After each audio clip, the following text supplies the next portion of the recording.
Hi, my name is Joel Phillips. Welcome to episode number 33 of Ultimate Tech Talk. We just started yesterday. We just finished up a few weeks of CMS, content management systems. We just started yesterday looking at CRM. We started looking at the history of CRM, customer relationship management, and how it's evolved, where it started, how it's evolved.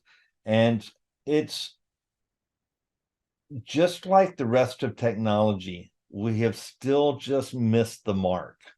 And when I say that, technology started off, it started off the turn of the century, give or take. It became more mainstream, but it started off as a way to make our lives easier.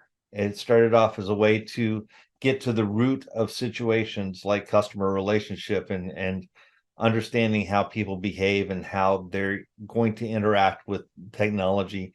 And really, it's just made it more complex. Really, we've just created more noise, we've created more touch points, we've created a quagmire of information and data that just really has not, I mean, it provides value, of course, it provides insights, but it hasn't provided that needed push to understand how to interact with the consumer and what drives their behavior and how to add value to a degree of certainty based on multitudes of products.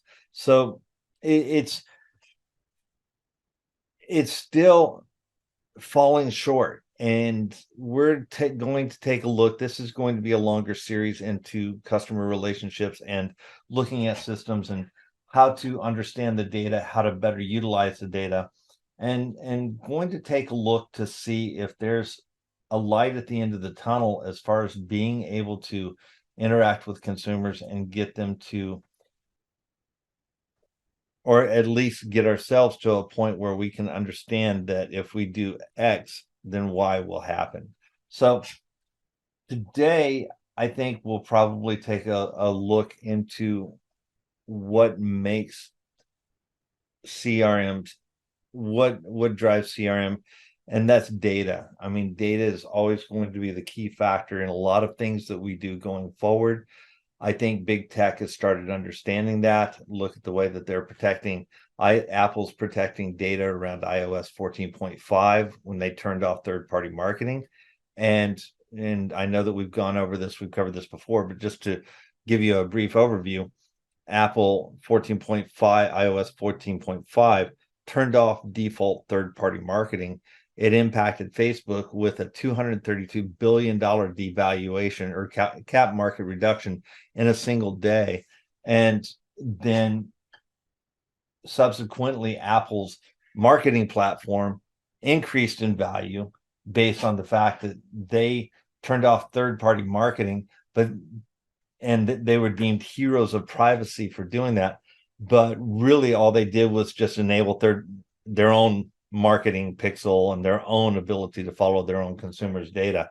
So Google is doing the same thing in 2023, or by July of 2023, they will be fencing off this data to where they are the primary access points for this data. And there's a reason for that. It's because data will become a much more critical tool in the future of marketing. Data is going to be the primary driver of marketing going forward.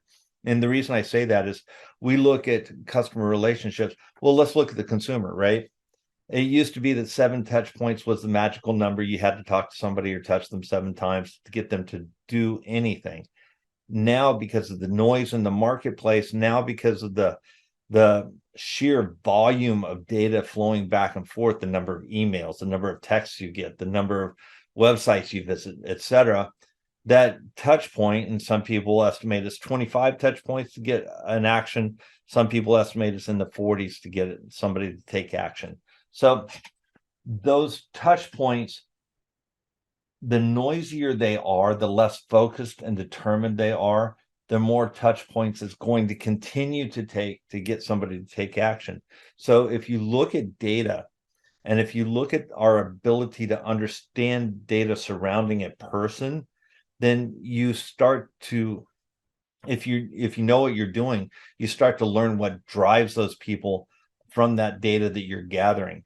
And going forward, anybody who is not collecting data, not analyzing data, not utilizing data to develop those relationships, and we'll get into the whole community aspect, et cetera, later, and where this data takes us.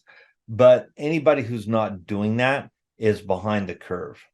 So these episodes are 3 to 5 minutes long. We're already a little bit over, so we'll call it a day here. We're going to spend quite a bit of time on CRM's data and what drives activity behind that data. So if you have any questions, we want to encourage you to ask those now. Send your questions, comments, suggestions to techtips@proshark.com, techtips@proshark.com, and we will get them addressed for you, either in the episode, outside the episode.